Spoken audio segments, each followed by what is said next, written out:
नमस्कार। जय हिंद। पूर्णचंद्र कांडपाल जन जागृति का आज एपिसोड नंबर 388 हिंदी में आपके सामने प्रस्तुत कर रहा हूँ। रोज यही बात करता हूँ, जन जागृति। जन जागृति का अर्थ है कि कुछ भी बात जो हमारे हित में हो, समाज के हित में हो, और लोगों को उस पर चिंतन और मंथन करने का मौका मिले कि भाई ये कितना मैं गलत कहता हूँ या कितना मैं सही कहता हूँ। आज मैं आपको ईश्वर, भगवान, मंदिर पहले भी कर चुका हूँ। इस पर कई बार मेरी चर्चाएं आ जाती हैं बीच बीच में, लेकिन आज मैं इस पर फिर एक बार आज दोबारा कहूँगा कि हम जो दान पात्र में हम सहयोग डालते हैं मंदिर में, कुछ लोग जो वहाँ बैठे होते हैं उनको वो अच्छा नहीं लगता। इस पर भी मैं सोचता था, कई बार मैं कई मंदिर में जाता हूँ, अक्सर जब भी मौका मुझे मिलता है जाता हूँ और शीश झुकाता हूँ, माथा टेकता हूँ, और जो श्रद्धा भक्ति से, मेरे श्रद्धा भाव से होता है, एक वहाँ एक बॉक्स होता है, बक्सा होता है, उस बक्से में ताला लगा होता है और उसमें मैं डाल देता हूँ। तो कई बार मैंने क्या तजुर्बा किया है कि जो वहाँ बैठे होते हैं वो चाहे वहाँ के कारिंदे हों या वो पुजारी हों या वो सेवादार हों, तो उनका जो एक मन होता है कि जो भी वहाँ आए आगंतुक, वो बजाय उसमें डालने के वो उनके वाले पात्र में डाले। उनकी जो एक थाली हो रखी होती है जिसमें कुछ टीका चंदन का हिसाब रखा रहता है वो।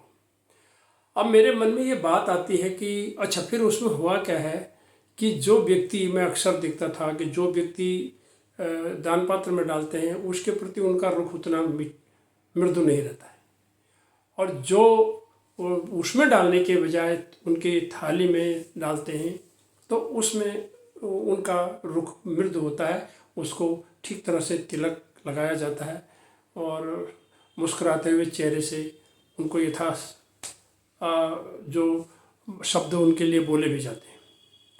अब मेरे मन में ये बात आती है कि फिर वो ताले वाला पात्र का क्या मीनिंग है। वो दान पात्र जो वहाँ पर बना रखा है वो तो मंदिर कमेटी ने बनाया, और मंदिर कमेटी वहाँ का जो व्यक्ति वहाँ रखे हुए हैं उन्होंने उनको जो भी वो देते होंगे, उनका कोई होता होगा आपस में समझौता, उसके हिसाब से उनको देते होंगे। और मंदिर के मेंटेनेंस के लिए चाहिए, स्वच्छता के लिए, साफ सफाई के लिए, रंग रोगन के लिए, ये सब कुछ वो करते होंगे, ऐसा मेरा मानना है। अब जो लोग मंदिर कमेटी के उस पारिश्रमिक से वो व्यक्ति जिनको मिलता है, शायद उनको लगता होगा कि ये कम होता है। मैं कई बार गुरुद्वारे में भी जाता हूँ, तो गुरुद्वारे में भी मैं ऐसे करता हूँ, माथा टेकता हूँ, श्रद्धा भक्ति उसमें डालता हूँ, और बस वहाँ ऐसा कुछ भी नहीं होता, मुझे दिखता है। तो मैं एक्चुअल में मेरे विचार से मंदिर के लिए मेरा जो अपना विचार है, 3 काम हैं हमारे मंदिर में। हम क्यों जाते हैं? हम मंदिर ज्ञान के लिए जाते हैं, थोड़ा हमें कुछ ज्ञान प्राप्त हो जाए, कुछ हम इतिहास के या किसी और चीज़ से। तो एक श्रद्धा भी है हमारी, ईश्वर को हम मानते हैं। हम तो वो निराकार ईश्वर को मानते हैं जो दिखाई तो नहीं देता लेकिन वो सर्वत्र है, वो हमें देख रहा है, ऐसा हम मान के चलते हैं।